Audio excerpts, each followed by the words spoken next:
Welcome to Essential Dynamics. I'm your host, Derek Hudson. Essential Dynamics is a framework we've been developing to help us think through tricky situations. And this podcast allows us to explore these ideas through deep conversations with interesting people. Got my colleague Dave Kane from Unconstrained back with me. Dave, welcome back.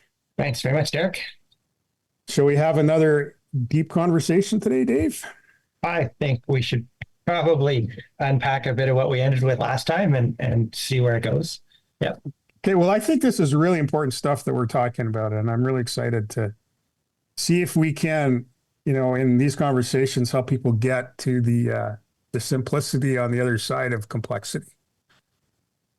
We'll try to take the complexity and simplify it then today. Okay, it got a little bit confusing, not confusing, but a little bit complex because we ended up, talking about the outcome versus the process, and how, in simple terms, we don't need to be focusing on the outcome, whether the outcome is getting great flow or whether the outcome is this awesome value, winning a project, selling lots of goods. It's the process. So I kind of want you to sort of rehash a little bit of where we ended there, talking about the value and focusing on that process. Yeah, that's how you get the flow. I'll pick that up from a concept. Here's a quotation. I've got a number of them, but I was able to find this one. Julia Amato said, "Focus on the process, not the outcome, and you will enjoy great success." The problem with focusing on the outcome is we make short-term decisions. We get a little bit tense because sometimes the outcome is a bit elusive. If it doesn't work, we get super disappointed, and then we kind of have to start from zero again. There's probably lots of other reasons not to focus on the outcome. When you focus on the process, you can improve every time you run the process, and it can get better, and it can get more resilient, and it can take into account the things that you've learned when it didn't go well. And so you get better and better and better. You can control the process. You can't control the outcome. Yeah, I'm listening to this, going back to your analogy from last time of the sports team, and you just sounded like the coach, right? And it's the same thing they're preaching with their teams and the coach, and sort of not focusing on the outcome, like you say, because you can lead to that disappointment. If you just keep building the right process, it builds in that resiliency and ultimately makes the organization more successful. Yeah. So the process takes into account all of the risks and opposition and gets better and better and better. That's one thing. Second thing is that the process is completely within your control. And the outcome depends on lucky bounces, interest rates, injury, all kinds of things that you can't control. You go nuts trying to control them. So how do you, with the process being something you always control, how do you then factor in these externalities? Something happens in the tax environment, or tariffs come in, or trade wars close, and they impact your system. Yeah, well, for example, you can just think about something very simple, which is mutual funds. And the difference between a balanced portfolio and trying to pick a winner. And if you're trying to pick a winner and you start to get spooked, you sell at the wrong time. You're trying to pick a winner, you look at a hot stock, you buy at the wrong time. If you have a disciplined portfolio management approach, you take some of the emotion out, you take some of the fluctuation out, and you get, over the long term, better results. Oh, there's always going to be someone that does better, but that outcome-focused approach may not hold up in the long run. So I think that's one example. The other example is you build resilience into the process. So for example, you have preventive maintenance in a factory. So the one organization doesn't do that, says, well, we couldn't control it. The machine broke down just before the big order shipped. And the real attention to the process is the machine never breaks down because we have shutdowns and we refit all the parts. And when we need to count on it, we know we can count on it because that's the process and that's completely within our control. You could say, well, what if there's a flood or an earthquake? We say, well, we have 3 manufacturing sites in different geographies. So we've covered that off. There's a lot that you can do. I mean, you can't do everything, but there's a lot that you can do.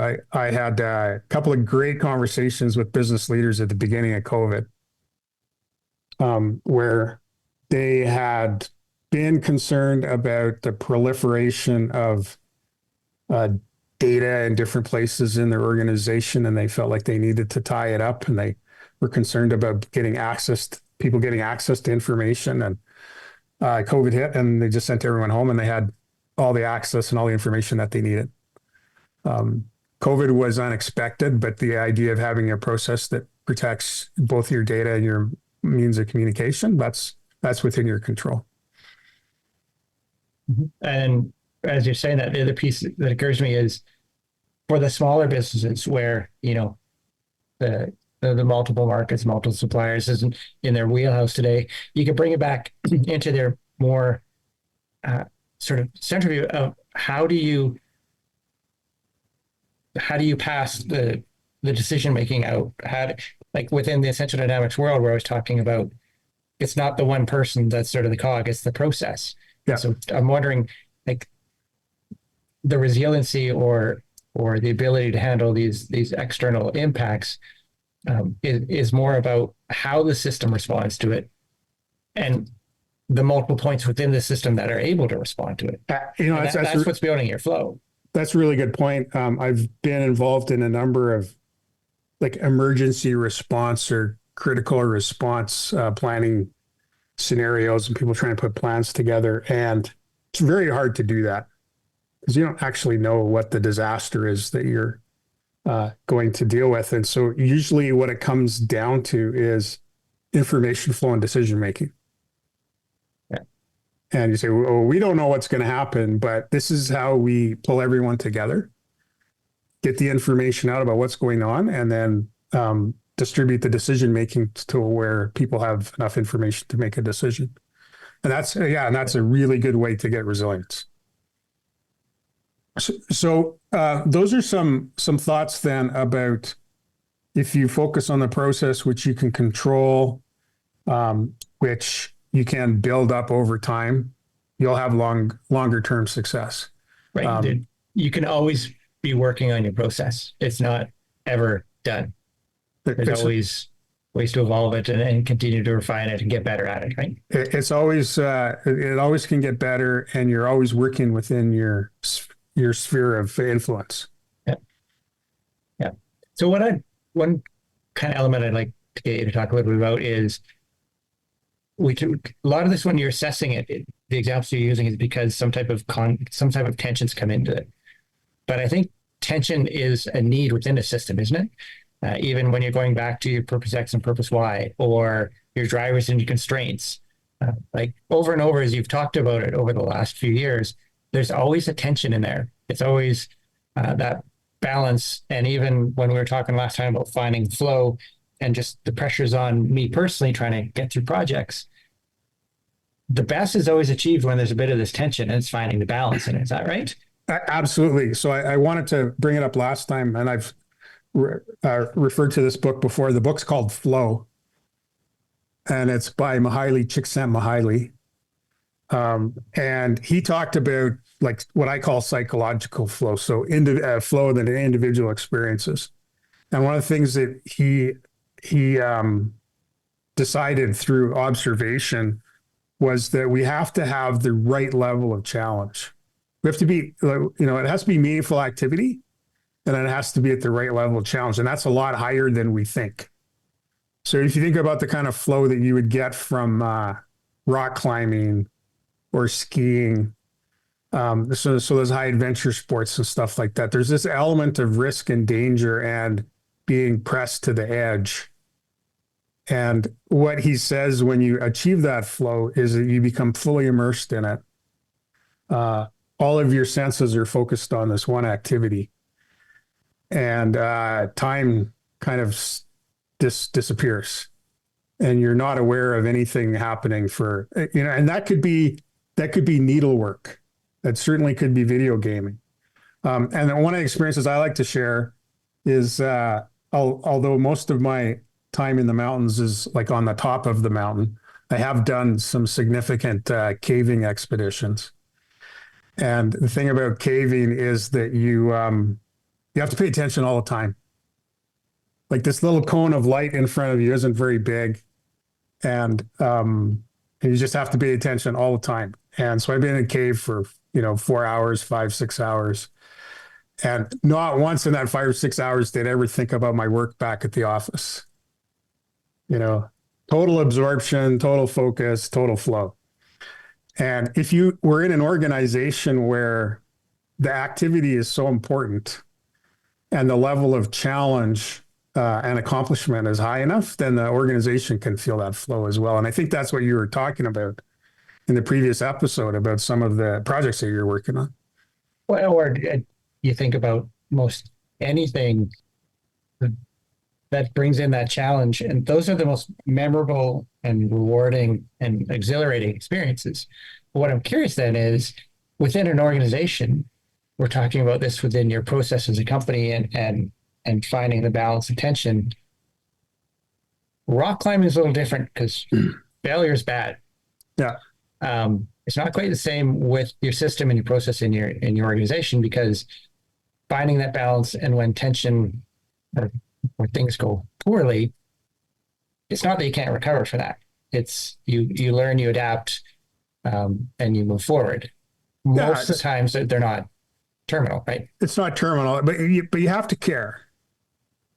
And so that's why we keep going back to purpose. If you care about your purpose, you care about your team that you're working with, and you care about some standard of excellence as well, then you introduce that challenge.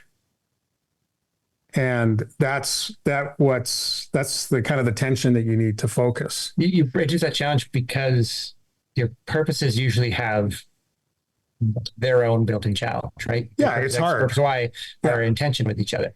Yeah, there's a tension between X and Y, and I've had some really interesting conversations recently with a number of organizations where we're trying to find the tightest tension point that's not being addressed, and we're going to put purpose X on one side of it and purpose Y on the other side of it. And so this is a live dynamic process that you and I and our team are building.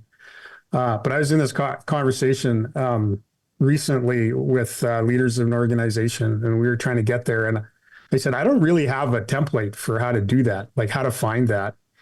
The question that came to my mind is, what's the last big decision that you made that was really hard? And the answer was, well, it's a big decision and we haven't made it, but they really felt like they had to address a pricing strategy. And of course, the tension of a pricing strategy is we're here to make our customers happy. But if we don't pay attention to price, we can do all the work for the customer and not make enough money to survive. Yeah. And so there's like a very natural tension there, and they hadn't been talking about it. It's been in the back of their mind. It's easier to not bring it up with the customer. But there's a tension there. And so that helped them move forward on defining the purposes of the organization. And then that will help them, design a system that, goes up the middle of that tension and is energized on both sides, sort of what the customer needs and what the company needs. So was that the path to addressing that tension, was to take that? So those one really difficult decision they need to make, to circle back and address it in purpose X and purpose Y. But then do you tie that back into the process, or how do you find resolution on something that challenging? Well, the idea here is that, the organization exists, the tensions are there. We need to uncover them and then kind of put them where they belong. Like if you think even about the idea of flow, if you have water coming off a glacier that hits a flat plain, that water is pretty much useful. You have a swamp. But if you have water that cuts a narrow channel, uh, now you've got flow, and there's something you can do with that water. And we're sitting here in Edmonton, and we're downstream from the Bighorn Dam that dams the North Saskatchewan River, right up by the mountains. So that's an example of that. Drivers and constraints kind of aspect to tension is if you want flow, you need two things. You need a driving force, and then you need a restraining force, and then you channel it. And if you want to get really high output, then you got to take your flow and put it in a tight constraint, just like your garden hose. And so having these tensions in front of us, we say, like, why is this hard? How do we make that help us make the best decisions? And so some of it's purpose X, purpose Y, and some of it's designing the flow of the system, which is, there's this one part of the system that's the highest value. We need to make sure that it flows at the maximum rate. And to do that, it needs to have a push and a pull. And the push is supplies of inventory going into it, and the pull is there needs to be a customer out there somewhere that wants it at the rate that you can produce it. And that's a natural tension. And so this idea we've talked about a few episodes about inertia and lacking momentum. That the key to getting past inertia is force. Right. If you have an object at rest, the only way to get it in motion is you have to apply accelerating force to it. And so that's what we're looking for in organizations. What's that tension? Is there, and it could be there's this unfilled need in the market.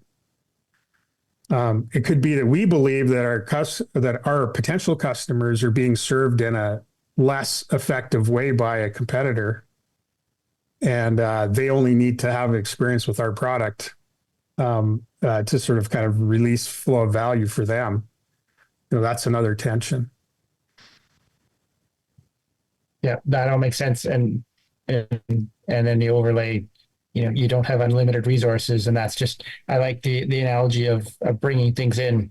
The constraints are focusing the water, focusing the river, so that you're maximizing what you have, but also applying this balance between how much can this system handle? Yeah. Between the driver forcing it in and the constraints, ability to not break. Well, and then and keep going. That gives you a way of talking to your customer that you didn't have, which is, I have this pipeline and I've fine-tuned it so it flows really fast, but I can't point it everywhere. And if you want our help, then you have to make it worth our while, in a sense, because we're not good stewards if we're dribbling it over to you and there's another use that's more productive to that customer, and they see the value in it, then that creates value in our organization. And so even making, like, I think the fundamental decisions that an organization needs to make so much sense when you think of it in terms of like those forces and those tensions and what's the best way to deploy them. Yeah. And you don't get that from sort of a static org chart or a list of goals that you call a business plan. It's Yeah. So then when we're talking about these tensions on the system, and you've kind of done the purpose, and you've done a bit of the path with the drivers and constraints, I'm curious how that same sort of dynamic of tensions within the people side are going to lead to, this system that's producing the flow that you want. Well, let's pull this together. And we talked about the Edmonton Oilers and hockey and stuff like that. And they got to flow. We saw, these moments of flow that were fantastic. At no point in time during the playoff run did those guys have an easy job. At no point were they not stressed. And so and that's a workplace. I mean, They get paid a lot of money to do that, but you can translate the principles to another environment. A stress-free workplace doesn't sound like one that's where people are going to get to individual flow. But there's useless stress and there's dysfunctional stress that nobody needs. And then there's the stress of, an individual rising to the challenge and doing everything they can to accomplish, a worthy goal. That's stress too, but I don't think people have to go to the doctor to get help with that. I think they have a party after and then tell stories for the rest of their life about it. Yeah, because in looking at the people, there's the view from the employee, from the individual, from the team member. They have their needs from the system, from the organization, and then what does the organization need from them? And in the sports analogy, there's that clarity of here's what the organization needs from you, here's what your contribution is into the system, and then there's the reward or the individual knowing here's what I'm getting from it, and here's the satisfaction, here's the growth, here's the role I'm playing. So I think that clarity of communication in there, that part of the flow seems to really aid getting the system working properly there. And that's why we focus on this idea of drivers, which is I don't think we're unique, but it's not in a lot of stuff that focuses on constraints and limitations. Is that there's this psychological, if you want to call it that, you could even call it sort of like a spiritual energy where people get charged up for a purpose that, like, it doesn't show up anywhere in the financial statements, but it's there or it's not there. Yeah. And if you want system flow, the people have to be part of it. Like a consultant can't design it for you. You can't buy it in a, downloadable app. It's the way people interact. It's what you ask them to do and why they would want to do it. And that energy that everyone brings. And then, like you said, everyone feeds on each other. You need that to get to system flow. Like a badly designed process or a purpose that people don't understand isn't going to get you to system flow. But if you have all of that and you don't have the people, you don't get flow. Right. So to our original question of sort of how do you get it? Is it overly simplistic to sort of say the nature of a system means everything's got to be interconnected and in balance, but it is, elements of that tension between your purpose X and purpose Y, that tension and balance between your drivers and constraints, and that tension between, challenging people and rewarding them and having them know their place in it. But all those kind of start mixing together into a complicated soup that is your process. But you need all that working together to find your flow. Well, yes. And I think, Dave, that you just described essential dynamics in 2 sentences. I would just challenge you on the complicated soup, because once you work through that, now we're at the simplicity on the other side of complexity, and we have flow.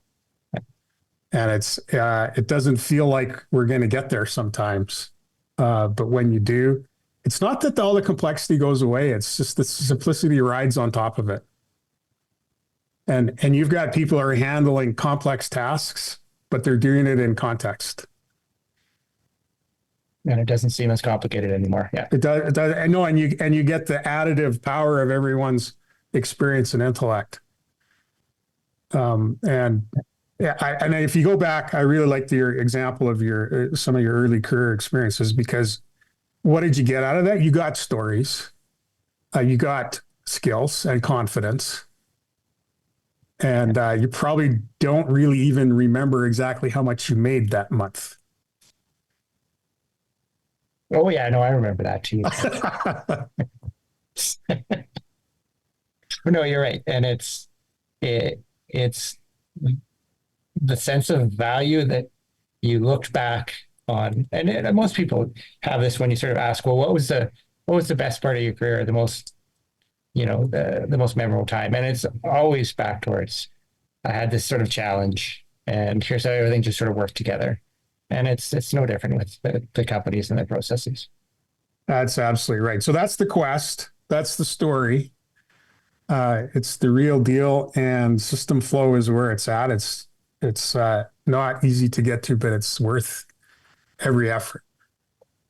So I guess that's the time where we say thanks to Dave and thanks to Bryn, and look us up at getunconstrained.com. Let's continue the conversation, and let's think high, because you need to consider your quest.